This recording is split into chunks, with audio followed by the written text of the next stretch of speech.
My name is Isabelle Grant. I'm 38 years old, and I own a small vintage design studio in the Fremont district of Seattle, Washington. From the outside, my life looks quaint. I wear secondhand denim jackets, bike to work, rain or shine, and spend my days restoring forgotten furniture most people would throw to the curb. To my family, though, I'm the letdown in a long line of overachievers, a childless, unmarried woman with quirky hobbies instead of a real job. My father, Douglas Grant, a retired Navy officer turned financial advisor, believed every adult needed a 5-year plan and an IRA by 30. My mother, Helen, a former school board president, swore by early admissions and Ivy League ambition. Then there's my brother, Derek, the pride of the family. He graduated summa cum laude from Columbia, landed a senior role at a biotech firm in San Francisco, married his college sweetheart, and bought a Tesla before he turned 35. Their holiday newsletters read like PR campaigns. This year, Derek's oldest built a solar-powered robot. And me? I majored in industrial design at the University of Washington. While Derek climbed the corporate ladder, I spent weekends digging through estate sales, teaching myself the craft of mid-century restoration. Once, I called home, thrilled that I'd salvaged a 1950s Eames chair for a fraction of its worth. My mom sighed. Maybe it's time you thought about a teaching credential. After college, I worked as a design assistant for a reclaimed furniture co-op in Ballard. For 4 years, I kept quiet, observed everything. How to identify teak grain, how to repair Danish dovetail joints, how to spot a knockoff from across the room. At 30, I took a leap. I drained my savings, rented a small studio loft with peeling walls and great natural light, and opened grain in form. On opening day, my mother brought a single orchid in a grocery store pot.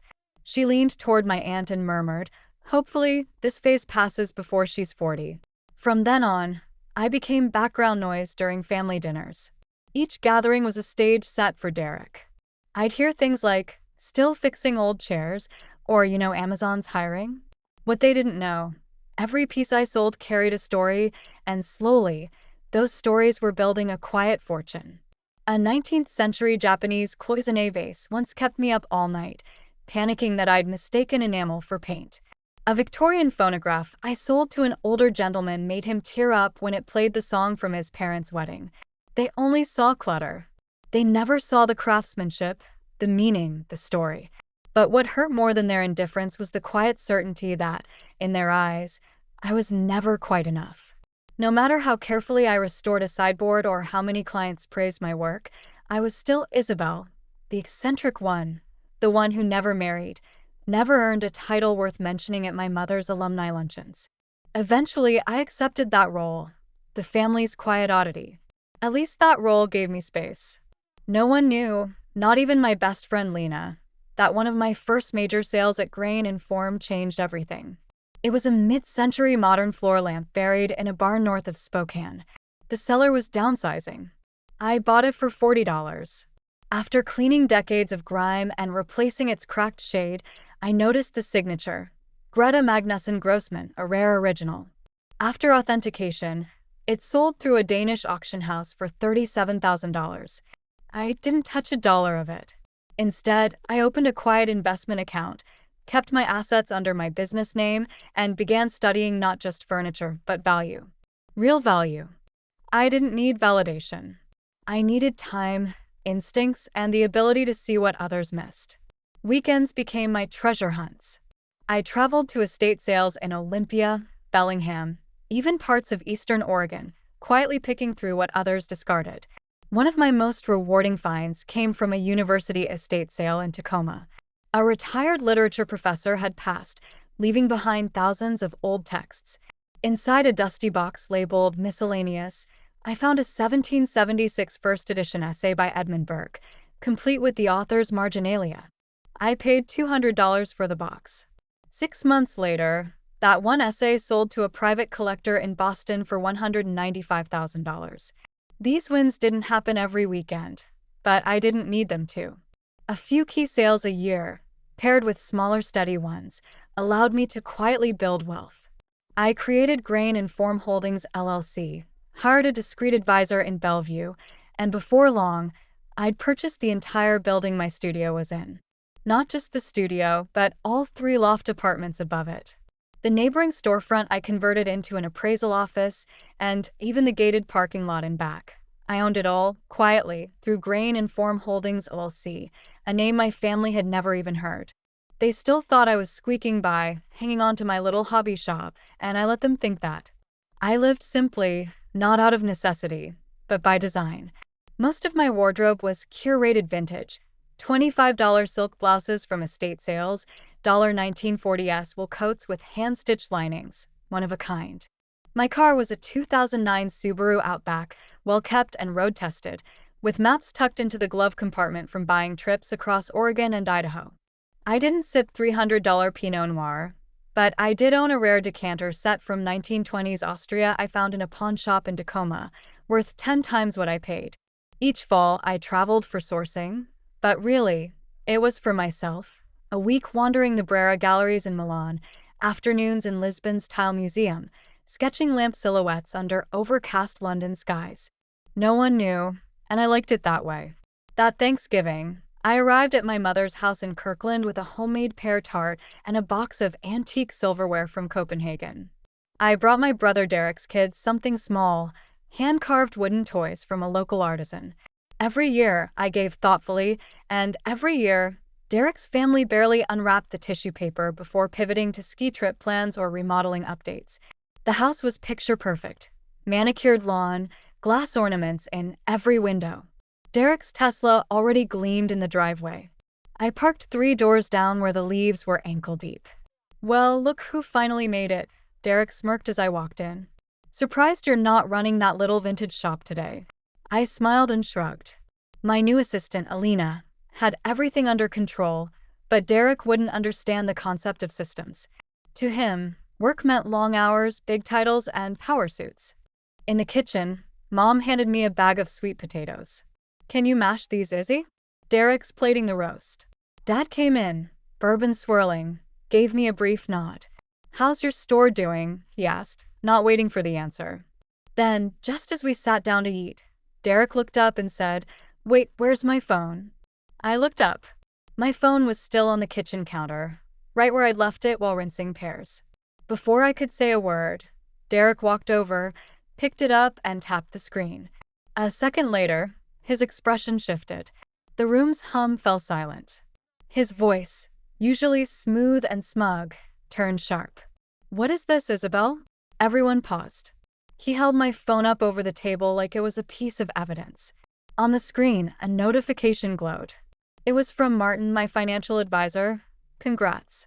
Your net worth just crossed $15,200,000. Let's discuss the Copenhagen building next week."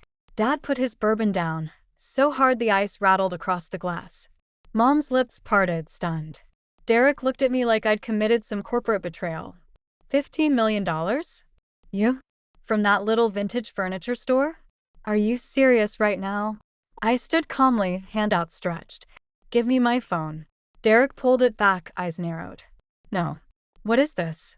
Are you doing something shady? Fraud? Crypto? Tax evasion? Because this doesn't make sense, Izzy. Are you even declaring all your income?" "Nothing illegal," I said evenly. Every cent came from Grain Inform, from antique furniture, rare finds, historical restorations. You know, the junk you always rolled your eyes at. Dad finally looked me in the eye. "Is this real?" he asked, voice quieter. "You have that kind of money?" I nodded once. The dining room, filled just minutes ago with the scent of roast turkey and cranberry sauce, now felt like a courtroom. Derek threw up his hands. "So, you just let us all believe you were broke? You had Mom worried you couldn't afford health insurance. Dad kept offering to ask around for teaching jobs. And all this time, you've been sitting on a fortune like some antique hoarding heiress." Mom mumbled, still processing. "She shops at consignment stores, wears patched jeans, and she's a millionaire." I took my phone gently and slipped it into my pocket. "No one ever asked," I said softly. "No one ever listened when I tried to explain what I do. I wasn't hiding anything. You just never cared unless it was about Derek." I let out a bitter laugh. "Well, now we know. We're going to have a lot to talk about after this meal," Derek muttered, pushing his fork across his plate. As I glanced around the table, from Dad's narrowed gaze to the twitch in Mom's brow, I realized dinner had only just begun. But the warmth was gone. The turkey sat untouched, the cranberry sauce congealing. Even Mom's famous roasted sweet potatoes, the one she made from Grandma's handwritten recipe, went cold. That number, $15.2 million, had pulled a silent grenade pin at our Thanksgiving table. No one said congratulations. No one asked how I did it. Just silence and calculation.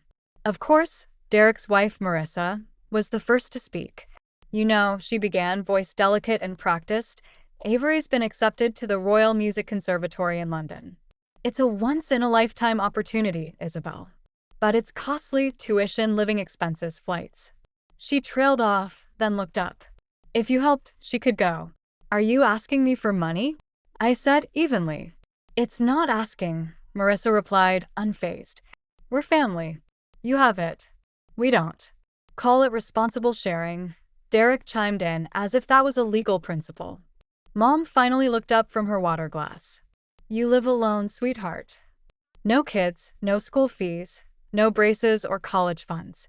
Helping out isn't a burden, right? Before I could speak, Dad added, you've always been generous. Now's your chance to show it matters. Then, to my surprise, Derek leaned forward. You drive a 2009 Subaru. You wear thrifted jackets. You live in a studio apartment above your shop. Isabelle, if you're not going to use the money, why hold on to it? I set my fork down gently. So, because I don't flaunt it, I don't deserve it? He shrugged. You said it, not me. What about the years I spent researching, restoring, bidding at 6 a.m. estate auctions, the cross-country drives, the freight costs, the risk? They stared at me. It went on. You all called it junk, a hobby, told me to get a real job. Now, suddenly, it's wealth, and you feel entitled to it. Marissa tried to pivot. We were worried. You owe the family some transparency. I let out a short laugh. That's rich. All these years, none of you ever asked. You never cared about my work. Not unless it involved you. If you've ever been underestimated by your own family or quietly built something they never saw coming, subscribe to the channel. The next part of Isabelle's story is where the tables finally turn. And now suddenly, I owe you something? I asked quietly, looking between them. Mom spoke up, her voice firmer now. No one's pressuring you, sweetheart. We're just suggesting that you use your good fortune to help the people closest to you. I looked around the table. Their eyes weren't warm or proud. They were calculating, like I'd become a living trust fund with a heartbeat. A minute passed, then two. Marissa cleared her throat. I'm only asking for Avery. Maybe just a small scholarship, Isabelle. You could even put your name on it. The Isabelle Grant Fellowship. One small act could change her life. And then what? I asked. Next, it'll be Derek's new home office, then Mom and Dad's roof, then a startup investment. What do I become? A bank account with shared DNA. Derek let out a sharp breath, finally showing frustration. Don't be dramatic. No one's asking for everything. Maybe just $3 million. That still leaves you $12 to enjoy. I turned to Dad, who had been silent the whole time. What about you? What do you think? He didn't meet my eyes. Your mother's right. We're not forcing you. But don't forget, we all thought about helping you back when you were barely keeping the lights on. Now it's your turn. I nodded slowly. My chest felt hollow, the kind of ache that doesn't come from disappointment, but from confirmation. They weren't surprised. They weren't proud. They were entitled. No one asked how I learned to read auction catalogs in 4 languages. No one asked about my long nights researching provenance or the risk of going broke if I misjudged a single item. They just saw dollar signs and called it love. The clock ticked toward 4 p.m. I need some air, I said, pushing back from the table. Don't leave in the middle of dinner, Mom called. I turned at the doorway, voice calm and sharp. I'm not leaving. I'm reclaiming the boundaries this family just bulldozed. And I stepped outside, no coat, letting the cold air sting my neck. For the first time, I felt completely awake. The wind chilled my skin, but inside, I was burning clear. Behind me, their voices rose like shareholders mid-crisis. I took a deep breath, steadying myself against the cold. 10 minutes later, I stepped back into the dining room. Before anyone continues dividing up my bank account, I said calmly, I need to make one thing clear. All three of them, Derek, Marissa, and Dad, turned to me like I was a disobedient student daring to speak out in the middle of a lecture. My money didn't come from luck, I continued. No one at this table helped me when I was building my business. No one checked in when I was hauling furniture at 6 a.m., scraping mold off a 19th century dresser, or coming home 12 hours later covered in dust and splinters. So why do any of you think you get a say in how I spend it? Marissa leaned back in her chair, arms folded. I'm not saying you didn't work hard, Isabelle, but if you love your family, really love us, then sharing shouldn't feel like a burden. I gave a tight smile. I don't lack love. I lack respect. And it's never been mutual. Dad put down his glass again. Your mother worried about you for years. You never asked, I said. You never wanted to know what I did. Every time I brought up an auction, a find, a restoration, you changed the subject. You dismissed it as a quirky phase. Derek, now scrolling on his phone like he was calculating something, looked up. The issue isn't that you have money, Isabelle. It's that you hid it. That feels like betrayal. I nodded slowly. If anyone in this house understands betrayal, it's me. Marissa's voice sharpened. Enough. You can't stand there on your moral pedestal while refusing to help your niece. I'm not refusing to help, I said, eyes steady. I'm refusing to be bullied. There's a difference. Mom's voice cracked. You're tearing this family apart over money. No, I said gently. You're just not used to me having power. She whispered, you live alone. No husband, no kids. What are you going to do with that much money? The words chilled me. I'm going to live how I want, and if that bothers you, I'll carry that too. Derek stood, chair scraping. If you walk out without agreeing to help, don't expect birthday invites. Don't expect to be at Avery's graduation. I stared back. You're using your daughter to threaten me? This isn't a threat, he said. It's consequences. I walked toward the door and grabbed my coat off the hook. My hands trembled, part cold, part rage. But my voice was steady. I'm not saying no because I'm selfish, I said. I'm saying no because I've learned the most expensive lesson of my life. Never give your worth to people who only recognize it when it turns into money. Dad's voice followed me.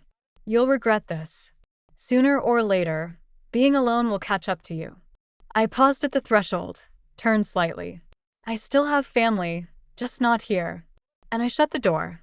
I left my mother's house as dusk folded over Kirkland, the air biting through my thin wool coat. My hands were frozen, but for the first time in years, my mind felt sharp. No more passive digs. No more concerned stares when I didn't perform their version of success. Just the sound of my boots tapping against the sidewalk. Each step a quiet release. Back in Seattle, I didn't turn on the lights when I entered Grain and Form. I went straight upstairs to the small apartment above the shop and sat by the window. From there, I could see 14th Avenue light up. Soft jazz from the cafe across the street drifted into the quiet. Everything outside looked the same, but inside, I'd changed. I glanced at my phone. A single message from Mom. You hurt us, but I still love you. Nothing from Derek. Not that I was waiting. I silenced my phone, not to avoid confrontation, but to remind myself the voices that matter don't speak in guilt or passive judgment. The next morning, I opened the shop early, not to sell, but to clean, to restore order inside and out. Jasmine arrived at 8 a.m. with her usual cappuccino, worry in her eyes. Are you okay? She asked. I texted yesterday. I smiled and took the coffee. Better than you'd think. And thank you for your patience. Hiring Jasmine was one of my best decisions. At 23, bright, deeply in love with antique textiles and embroidery, she reminded me of who I used to be.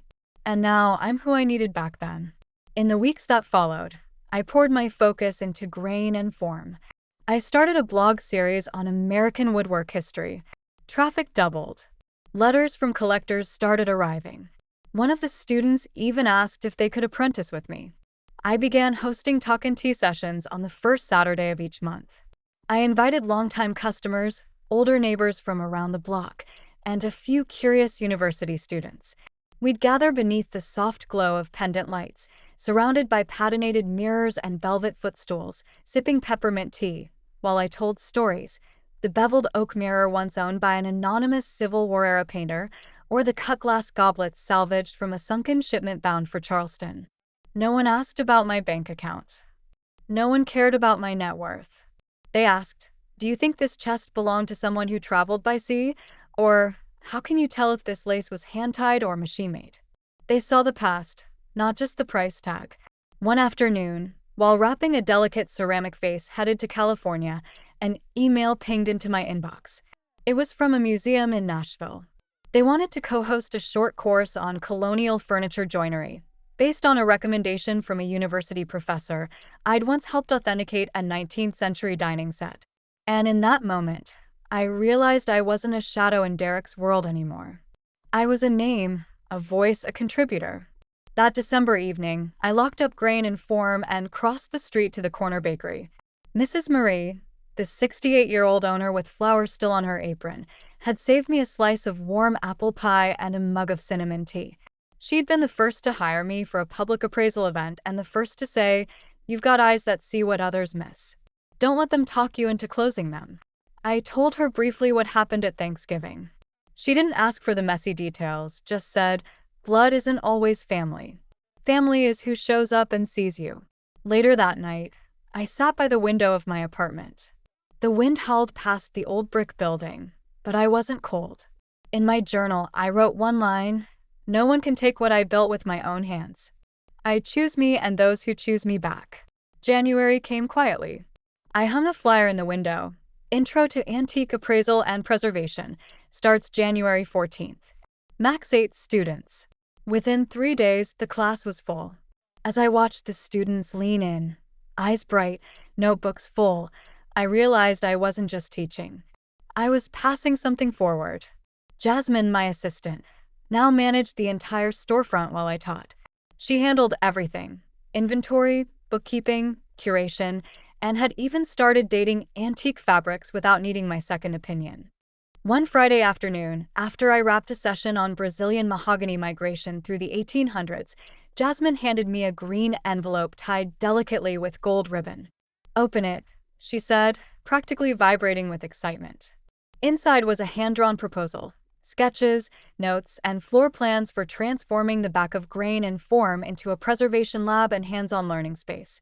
"We could do real restoration demos," she said, "and I'd love to turn this into a place where students who care about old things feel like they belong."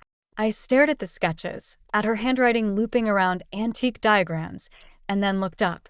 "Jasmine, you're dreaming big." She smiled. "Because I work for someone who dreams out loud."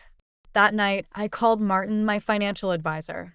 After an hour-long call and some number crunching, we set aside $250,000 from my investment portfolio to launch the Camellia Fund, an annual scholarship for students and self-taught artisans in heritage restoration, antique interiors, or applied historical design.